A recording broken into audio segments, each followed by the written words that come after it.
Okay, this video is a movie review, and the movie is called Risen. The star is Joseph Fiennes here. He's a Roman soldier, and he works with Pontius Pilate. And basically, after the crucifixion of Jesus Christo, the Pharisees knew that Jesus Christo had promised that he would rise in 3 days. So they had emphasized the importance of guarding the tomb so that he would not have the body stolen, they predicted. Okay, so the Romans did guard the tomb. And it's a big event, and it's a big deal because it's sort of the key event in the whole of Christianity is the resurrection. It's sort of the biggest of the big miracles. And a couple things about it was there's no one who can refute it.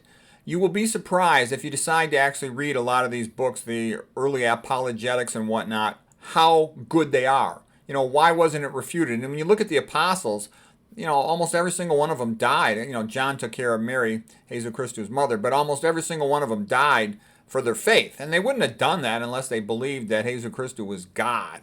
Okay, I give it 3 out of 5 stars, even though I really liked it. I thought it was an excellent movie, and how the Romans did everything they could to prevent that from happening. But, you know, no one could find the body. No one could refute it at all. So, anyways, it's surprisingly good, and it really gives you the point of view of the Romans. Let's see, I'm going to show you one other thing here. So I thought it was a good movie. I really enjoyed it, but I think unless you're real interested in it, you know, it's a niche subject. Okay. If you are actually interested in apologetics, these are sort of the books to start with. This is by far the best book on apologetics. Is The Case for Christ by Lee Strobel. He was a guy whose wife was interested in Christianity. He thought it was a joke. He was a newspaper reporter, so he decided to research the study. And he wrote it like an investigative journalism article, and it's really good. It's very entertaining. I read the book, I listened to the audiobook, and I watched the movie. All of them were really good. And it's very easy. I've read a ton of stuff on apologetics. This is the best, the fast, the easiest one to comprehend and to enjoy, whatever form you want. Book, movie, audiobook, they're all good.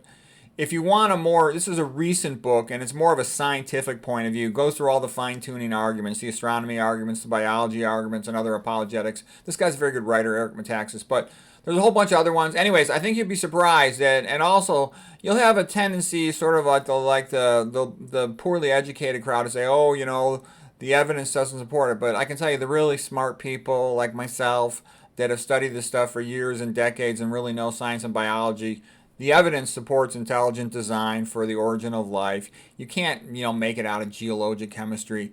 And it also supports it for the origin of complexity. There's just way too much. But anyways, the movie, The Risen, it's quite good. So you can watch it for free. Actually, let me see if I can find the link and link it. You might have to go to other video channels. I'll see if it's on YouTube, though. There's plenty of other video channels besides this one, just so you know. And again, when I can't find it on this one, I just go to the other ones, and quite often I'll find these movies and other things.